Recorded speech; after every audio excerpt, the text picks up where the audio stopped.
अध्यक्ष जी, मैं किसान होने के नाते, सांसद होने के नाते मैं चाहता हूं कि किसान के सवाल पर सदन एकमत रहे और किसान अपनी समस्याओं का समाधान संवाद से किया करता है, पंचायत करके किया करता है। तो हम इस बड़ी पंचायत में बैठते हैं तो कोई समस्या है तो उसका समाधान क्यों नहीं कर सकते हैं? लोकतंत्र में सहमति असहमति तो होती है, लेकिन जो मैं अपने पूर्व के दो वक्ताओं की बात सुने, कांग्रेस के और आरएसपी के प्रेमचंद्रन जी के, मैं सुन रहा था। शायद इन लोगों को उस विषय में बहुत गहन जानकारी नहीं है। मैं इस बात को इसलिए कह सकता हूं कि मैं किसान हूं, इस बात को ठीक से जानता हूं, जमीनी स्तर पर जानता हूं। ये कानून जो आज बनने जा रहा है किसानों के समृद्धि के लिए, अध्यक्ष जी, इन लोगों को 1977 के मुरारजी भाई के सरकार के निर्णय को भी थोड़ा इससे मिलते जुलते कानून को देख लेना चाहिए। उस समय मुलायम सिंह जी संसद के वरिष्ठ सांसद हैं, बैठे हैं। हमारे रक्षा मंत्री जी उस समय उत्तर प्रदेश के असेंबली में होते थे, जानते हैं। उस समय मुरारजी भाई की सरकार ने इसी से मिलता जुलता एक कानून बनाए थे कि किसानों की एक उत्पाद एक कोने से दूसरे कोने तक जा सकते हैं। इस कानून को और विस्तार दिया है हमारे कृषि मंत्री जी ने, नरेंद्र भाई मोदी के नेतृत्व में, कि इसको हम किस तरह किसानों के समृद्धि के लिए, किसानों के सबल होने के लिए और देश को आत्मनिर्भर बनाने का एक बहुत बड़ा कदम। अध्यक्ष जी, हम किसानों की ताकत को यह देश बहुत दिनों से पहचानता है। इस संसद ने बहुत से आती जाती सरकारों को देखा है। आज एक सरकार हम लोगों की 2014 से चल रहे हैं। 1952 से पहले से अंतरिम सरकार थे, उस समय से कृषि का बजट उठाकर देख लीजिए। अध्यक्ष जी, आप हम लोगों के संरक्षक हैं। मैं कह सकता हूं कि आजादी के बाद ये पहली सरकार है जिसने किसानों के समृद्धि के लिए काम किया है। ये पहली सरकार है जहां किसानों को भरोसा जगा है सरकार के प्रति कि एक सरकार ऐसी भी है जो हम लोगों की चिंता करती है, एक सरकार ऐसी भी है जो हमारी खेती की बुआई, जोताई, गुड़ाई और हमारे उत्पादन की भी चिंता करती है कि इसका लाभकारी कीमत कैसे भी। अध्यक्ष जी, मैं पूछना चाहता हूं उन भाइयों से, मैं बार बार कहता हूं किसान के सवाल पर एकमत रहो। इस देश की सबसे बड़ी आबादी किसान की है। मैं अभी मुलायम सिंह जी से बात कर रहा था, इस बात से, मेरी बात से वो सहमत। मैं कह रहा था अध्यक्ष जी कि किसान जब तक समृद्ध नहीं होगा इस देश की समृद्धि का आकलन नहीं हो सकता है। और इस कानून से सबल किसान आत्मनिर्भर भारत के दिशा में चल पड़ेगा। अध्यक्ष जी,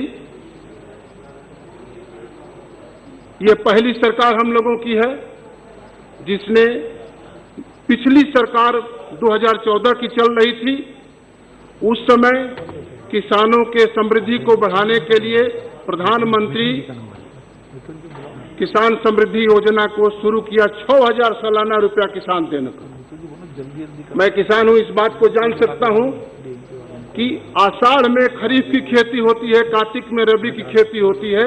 आषाढ़ के महीना से पहले जब 2000 रुपया खाते में किसान के जाता है तो किसान ही जान सकता है, प्रेमचंद्रन और सरदार जी नहीं जान सकते हो कि किसान को कितनी खुशी होती है, उसकी खेती में उसका कितना सहयोग होता है। और जानते हैं, एक खाते में अगर 1 बीघे का किसान होता है, 10 भाई हैं, 8 भाई हैं, 8 भाइयों के नाम से जाता है।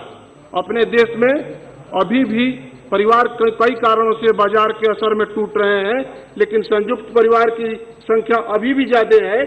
ये एक घर में 1-2 बीघा के किसानों के घर में 50,000, 60,000, 70,000 रुपया हर 6 महीने में पहुंच जाते हैं। उसको आषाढ़ की और रबी की खेती करने में कितनी समृद्धि होती है और कितने सहयोग होते हैं, ये हम जान सकते हैं। मैंने उन किसानों से बात किया। मैंने इसे जब कानून बनाने की बात आई, हम लोगों के बीच में संवाद हुआ, तो मैंने बात किया अपने गांव के किसानों से, अपने बिहार के किसानों से, अपने मध्य प्रदेश के किसानों से, अपने भाइयों से बात किया। कई लोगों से मैं बात किया। एक किसान राम प्रकाश भाई है, रामकृष्ण दुबे है, श्याम सुंदर उपाध्याय है, मैंने बात किया कि कन्हैया सिंह प्रमुख से, मैंने बात किया राकेश सिंह प्रमुख से, मैंने बात किया इंद्रजीत सिंह से। सब लोगों ने कहा कि ये कानून हम लोगों के उपज को एक जगह से दूसरे जगह तक ले जाने में जितना सुविधा प्रदान करेगा, आज तक जानते हैं कोई प्रदेश ऐसा नहीं है अध्यक्ष जी, सभापति महोदय, कि जो दूसरे प्रदेश से लगा हुआ न हो। हम लोगों का उत्तर प्रदेश है, एक जगह बिहार से लगा है, एक जगह छत्तीसगढ़ से लगा है, एक जगह झारखंड से लगा है, एक जगह मध्य प्रदेश से लगा है, एक जगह राजस्थान से लगा है। एक अगर पूर्वी उत्तर प्रदेश का किसान अपने चने के उत्पादन को अगर दूसरे जगह बेचना चाहता है तो कानूनी बंधन के कारण से वो 1 कुंटल भी गेहूं अपने घोड़ा पर, अपने बैलगाड़ी पर लाद कर, अपने ट्रैक्टर पर लेकर जाता है तो उसके सीमा पर रोक देते हैं कि हमारे प्रदेश में आपको ले जाने की इजाजत नहीं। अगर आप जानते हैं गांव में किस किस तरह का निर्माण करते हैं लोग, कंपनियां ब्रांड करके उसको बेचते हैं। और ब्रांड करके मैं बताऊंगा अपनी बात में कि गांव में दूध पैदा करने वाला किसान कैसे अपने दूध को गोबर के उपले पर गरम करके लाल कर देता है, दही बनाता है। कृषि मंत्री जी, पूर्वी उत्तर प्रदेश में, बिहार में उस तरह की दही हमारे रक्षा मंत्री जी बड़े चाव से खाते रहे हैं और जानते हैं।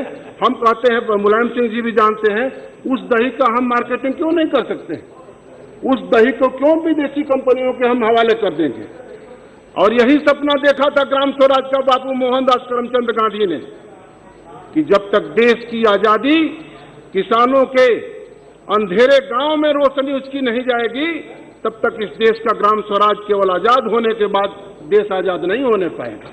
ग्राम स्वराज का सपना साकार करने के लिए हमारे कृषि मंत्री जी ने नरेंद्र भाई मोदी के नेतृत्व में जो कानून बनाए हैं, कानून बनाने जा रहे हैं, यह ऐतिहासिक दस्तावेज है। मैं किसान होने के नाते इस बात को कह सकता हूं।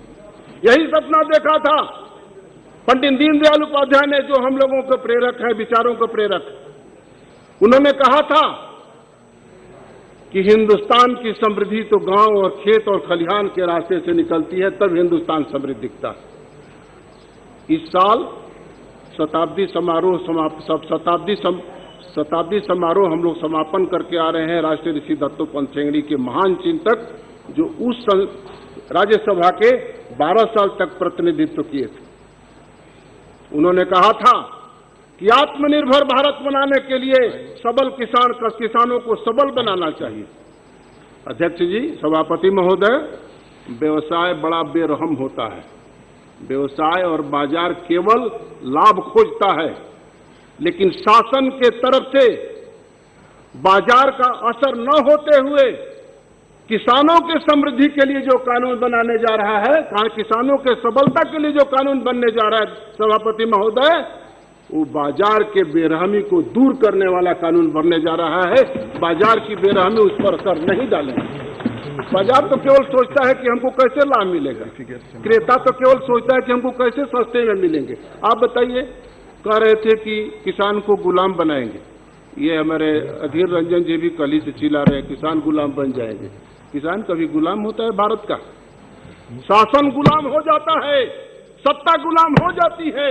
मैं किसान होने के नाते कह सकता हूं, किसान कभी गुलाम नहीं हो सकता। ये संसद की चाहे कितनी बड़ी ताकत हो जाए, जनतंत्र में संसद की सबसे बड़ी ताकत है, लेकिन किसान को संसद भी गुलाम नहीं बना सकते हैं। ये देश ब्रिटानिया राज देखा है, ये देश मुगलिया शासन देखा है, लेकिन शासन में कभी किसानों को यह कोशिश किया कि अपने खेत में वो गेहूं बोना चाहता है तो कह दे कि नहीं तुम मक्का बो। किसान जब तय करता है कि मैं मक्का बोऊंगा, आलू बोऊंगा, गेहूं बोऊंगा, तो वही बुआई करता है। जब अंग्रेजों ने, मुलायम सिंह जी हमारे स्वदेशी आंदोलन के साथी हैं, जब अंग्रेजों ने 3 कठिया कानून बनाया और नील के आंदोलन क्यों शुरू हुए? नील की खेती करने के लिए 3 कठिया कानून बनाया। तो रक्षा मंत्री जी इस बात को जानते हैं कि 3 कठिया कानून बनाया तो वो कहा कि 1 बीघे में 3 कट्ठा खेती नील की होगी। इसी देश के किसानों ने विद्रोह कर दिया और अंग्रेजों को बता दिया कि तुम देश का शासन गुलाम बना सकते हो, किसानों को गुलाम नहीं बना सकते हो। मैं अभी बलिया से सांसद हूं, उसके पहले भदोही से सांसद होता था, वहीं पाली के गोदाम था। हमारे भदोही के किसानों ने उसके नील के गोदाम में आग लगा दिया, 22 लोगों की कच्ची फांसी हो गई और किसानों ने देश को आजाद का रास्ता दिखा दिया। उसी आजादी के रास्ते को चंपारण में बाबू मोहनदास गांधी ने समझा और नील आंदोलन शुरू किया और देश को आजाद करने का रास्ता दिखा दिया। इसलिए जो ये कहते हैं कि किसान गुलाम हो जाएगा, वो किसान की ताकत को शायद एहसास नहीं करते, किसान की, हिंदुस्तान के किसान को ताकत को जानते नहीं।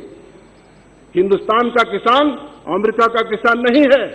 हिंदुस्तान की किसानों की कृषि जो है उसकी जीवन धारा है, वो व्यवसाय नहीं करता है, जीवन धारा उसका है। हम कानून बनाए और सभापति महोदय, हमने कानून बनाया, कानून में हमने अभी हमारी खेती जो है मशीनीकरण की ज्यादा हो गई है, पहले मानव आधारित ज्यादा थे। हमको देखना चाहिए जापान से। जापान में औसत किसानों के 2 एकड़ 2.5 एकड़ की खेती होती है, 2.5 एकड़ होते हैं किसान। हमारे देश में भी किसानों की औसत आय 2.5 एकड़ है। कुछ किसान बड़े बड़े हैं, वो उनकी ज्यादा खेती है। मैं पूछना चाहता हूं कि बड़े बड़े मशीनरी बनाने की इजाजत किसने दिया? आज छोटे किसानों की चिंता करते हो। आज छोटे छोटे मशीनरी बनाने के लिए हमारे कृषि मंत्रालय ने सुविधा दिया है, उस पर सब्सिडी दिया है, उस पर छूट दिया है, तो मशीनीकरण के द्वारा करने वाली खेती भी, उसकी लागत भी कम हो रही है, छोटे किसान उसको खरीद भी रहे हैं। अब 60 हॉर्स पावर का ट्रैक्टर हम खरीद सकते हैं, हम छोटे किसान नहीं है, झूठ नहीं बोलेंगे भाई। लेकिन छोटा किसान कैसे खरीदेगा? छोटा किसान तो छोटी मशीनरी को जिसको सब्सिडी आप देते हैं उसको 80% सब्सिडी दे रहे हो, खरीदेगा ना, वो अनाज पैदा करेगा ना। सभापति महोदय, ये जो कानून बनने जा रहा है, ये जैसे पशुधन का, कृषि का एक महत्वपूर्ण इलाका हो, क्षेत्र है पशुधन से भी आमदनी होती। सभापति महोदय, हमारी हरियाणा की नस्ल की एक गाय होती है, हमारे पूर्वी उत्तर प्रदेश में गंगा तीरी गाय होती है, हमारे गुजरात में गिर गाय होती है, हमारे बिहार में बिहार के भाई बैठे हैं यहाँ, वो नारायणी के तीर पर एक भैंस होती है, भैंस का नस्ल होता है। हरियाणा के नस्ल में मूरा भैंस होते हैं। मुझे जब चिंता होती है कि गांव का किसान हरियाणा के नस्ल के गाय को ले जाने पूर्वी उत्तर प्रदेश में जाता है, तो उसको हरियाणा के बॉर्डर पर, उत्तर प्रदेश के बॉर्डर पर रोक देते हैं। गंगा तीरी गाय का दूध कम होता है, लेकिन उस दूध में इस तरह का तत्व होते हैं कि उस तत्व से कई रोगों का पलायन हो जाता है, कई रोग समाप्त हो जाते हैं। अध्यक्ष सभापति महोदय, अभी सरकार ने जो ये कानून बनाया है, उस कानून से हमारे शेखावत जी बैठे, ये अच्छे नस्ल के घोड़ा का इनके पास फार्म है। हमारे घर पर भी पुश्तैनी घोड़ा रखते हैं। एक अरबी घोड़ा एक प्रदेश से दूसरे प्रदेश में चला जाएगा, उस किसान की माली हालत बदल जाएगी। कृषि मंत्री जी, जो घोड़ा पालता है उसको जानता है इस बात को। लोग कहते हैं घोड़े का बाजार नहीं है। घोड़े का बाजार तो हिंदुस्तान का घोड़ा तो दुनिया में खरीदे जा रहे हैं, सबसे मजबूत घोड़ा होता है। भैंस का दूध, गाय का दूध, बकरी का दूध। अभी भेड़ पालन के लिए हमारी सरकार ने कानून बनाया। हम जिस क्षेत्र से पहले भदोही से एमपी होते थे, कारपेट का क्षेत्र था, 10,000 करोड़ रुपए का विदेशी मुद्रा आता है। सभापति महोदय, हमारे रक्षा मंत्री जी जानते हैं कैसे कालीन बनता है? भेड़ के बाल से बनता है। भेड़ पालन करने वाले किसानों को हमारी पिछली सरकार ने जो उनको सुविधा दिया है, समृद्ध बनाया है, उनके रहने के लिए, उनके भेड़ चराने के लिए उनका आश्रय स्थल बनाया है, ये बहुत बड़ा काम है किसानों की समृद्धि के लिए। सभापति महोदय,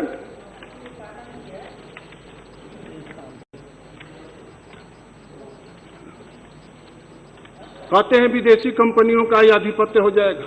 आप बताइए, मुलायम सिंह जी हमसे सहमत होंगे कि खरीद करने वाला कौन होता है? जिसके पास पैसे होते हो ही ना खरीदेगा भाई। किसान का उत्पादन कौन खरीदेगा? जिसके पास पैसे होंगे। किसान क्यों अपना उत्पादन बेचेगा? अपने उपभोग के बाद जो बचता है वो बेचता है, तो पैसा कौन खरीदेगा? विदेशी कंपनियों को ले आने वाले कौन है? 1991 में मैं सांसद हो गया था। यहीं बैठते थे। नरसिम्हा राव जी प्रधानमंत्री थे, मनमोहन सिंह जी वित्त मंत्री थे। आर्थिक उदारीकरण की नीतियां यही लो ले आएगी। उसके पहले विश्वनाथ प्रताप विदेशी कंपनियों को न्योता दे चुके थे, बुलाए थे। मुलायम सिंह जी उसी कारण से विश्वनाथ प्रताप के विरोध में थे। क्यों मुलायम सिंह? सही बात है ना। चंद्रशेखर जी को दस्तावेज, IMF के अध्यक्ष का चंद्रशेखर जी का दस्तावेज छिपा दिया था, ठीक है ना। हम अपने बात नहीं कर रहे, वो दस्तावेजी रिपोर्ट है, इसलिए कर रहा हूं संसद में इस बात को। तो विश्वनाथ प्रताप जो न्याय कानून को बनाने की योजना बना रहे थे, उस कानून को क्रियान्वित कर दिया मनमोहन सिंह जी के। मनमोहन सिंह जी ने जो चंद्रशेखर जी के आर्थिक सलाहकार होते थे वहीं बैठते थे। आर्थिक उदारीकरण की नीतियों में विदेशी कंपनियों को उन्होंने बुलाया। उस समय राष्ट्रपति दत्तोपंत शेट्टी ने स्वदेशी जागरण मंच की स्थापना किया था। मुझे गर्व है कि मैं उनके मार्गदर्शन में 15 साल तक काम किया हूं और मैं भी स्वदेशी जागरण मंच का संस्थापक हूं, सदस्यों में हूं। उस समय स्वदेशी आंदोलन में जार्ज साहब, चंद्रशेखर जी, सुब्रमण्यम स्वामी, एक जगह मैं मुलायम सिंह जी को भी ले गया था मंच पर बोलने के लिए, तो इनके पार्टी के लोगों ने विरोध किया था।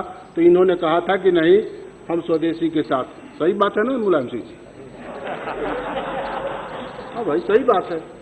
तो जो लोग स्वदेशी को, आत्मनिर्भरता को, स्वावलंबन को, स्वाभिमान को इसी संसद में बेधड़क तो नंगे कर दिए हैं, वो लोग आज हमको आत्मनिर्भरता का पाठ पढ़ा रहे हैं। ये कितना विडंबना, किस तरह की बात।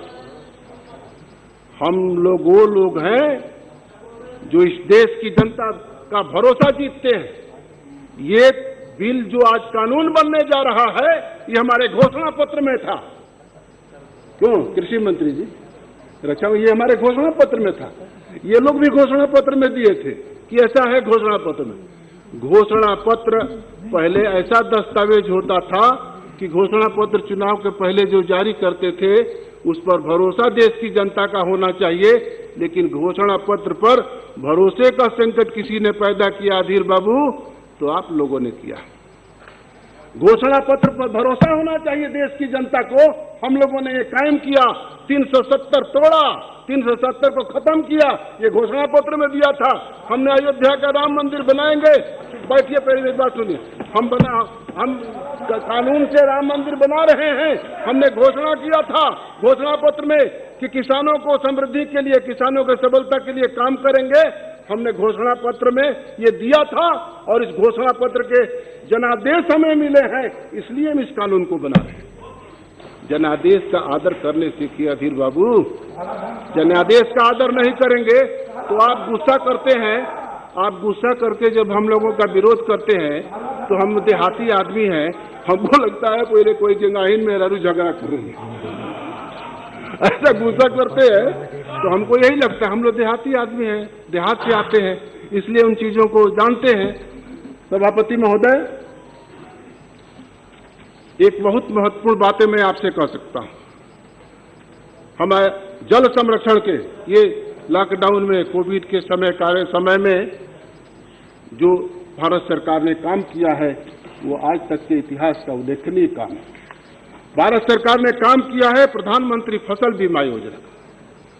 बहुत से किसानों को जो नष्ट हो गए फसल, उनको इस योजना में लाभ मिले हैं। कुछ बाकी है, जो कंपनियां अगर गलती किया है उस पर कार्रवाई हमारी सरकार कर रही है। प्रधानमंत्री किसान सम्मान निधि योजना, हर किसानों के खाते में 6,000 रुपये सालाना जा रहा है। उससे पूछिए, अभी चला गया कार्तिक के पहले, आषाढ़ के पहले चला गया था।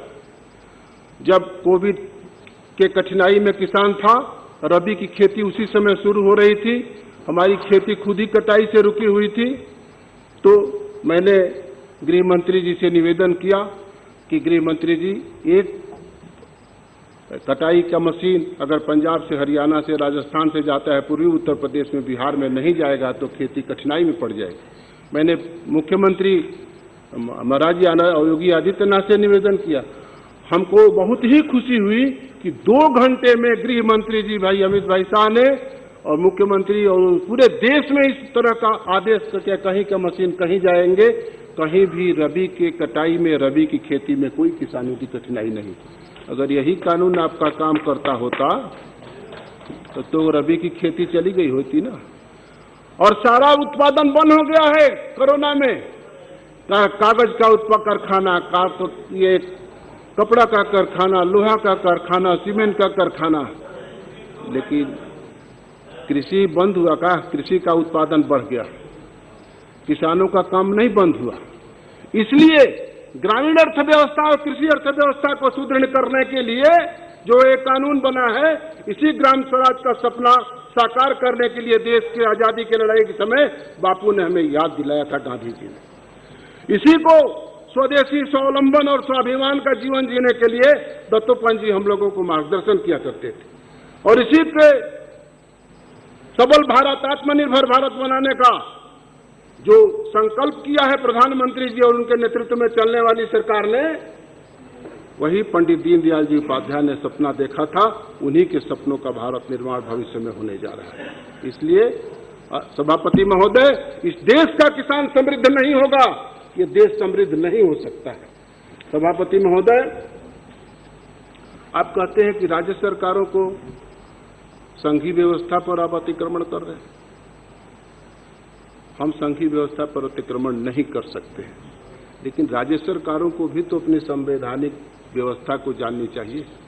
प्रधानमंत्री किसान सम्मान निधि को 6-6 हजार रुपये किसान को मिलते हैं। जहां बीजेपी की सरकार नहीं है वहां किसानों को नहीं। मैं देश भर में घूमता रहता हूं, किसानों से संवाद करता हूं, नहीं मिले, कई जगह नहीं मिले। कई बेचारा किसान हिंदुस्तान के 6.5 लाख गांव में रहता है, उसने क्या किया है? हमसे लड़ना है, लड़ लो, मैदान तय करो, कहां लड़ाई होगी, लड़ते जाओ, लड़ लेना। और लड़ते लड़ते कहां चले गए?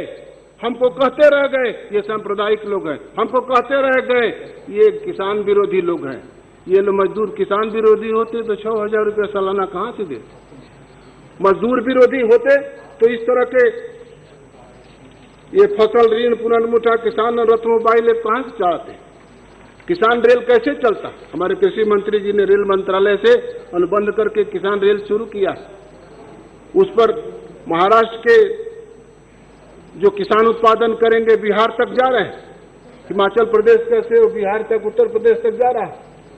हमारे पूर्वी उत्तर प्रदेश और बिहार में चना पैदा होते हैं, नर्मदा के मैदान पर चना पैदा होते हैं, जौ पैदा होते हैं। सभापति महोदय, मैं बलिया का सांसद हूं। वहां एक ऐसा झील है सुरहा ताल, जिसको कहते हैं एशिया का सबसे बड़ा झील है। वहां एक इस तरह का धान पैदा होता है बोरो, कि वहां परीक्षण हुआ है, लोग कहते हैं कि ये शुगर को नष्ट कर देता है, ब्लड प्रेशर को नष्ट कर देता है उसका धान।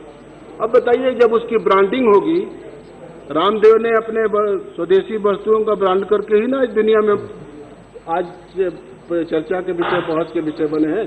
हमारे उत्पादन का जब उसमें कंक्लूड, अभी समाप्त करते हैं। Please conclude. कहा लेने दीजिए कि अपने से सब कहते हैं। अब हम कहने जा रहे हैं तो समाप्त करिए। सभापति महोदय, उसका अगर ब्रांडिंग कर दिया, मार्केटिंग कर दिया जाए, एक जगह से दूसरे जगह ले जाने की व्यवस्था की गई है सरकार की।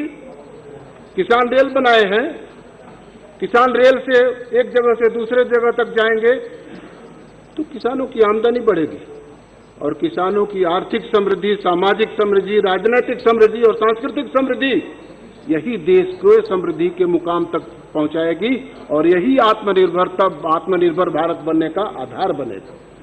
सभापति महोदय, हमारे पूर्वी उत्तर प्रदेश में जौ की खेती होती है, चना की खेती होती है, बिहार में भी होती है।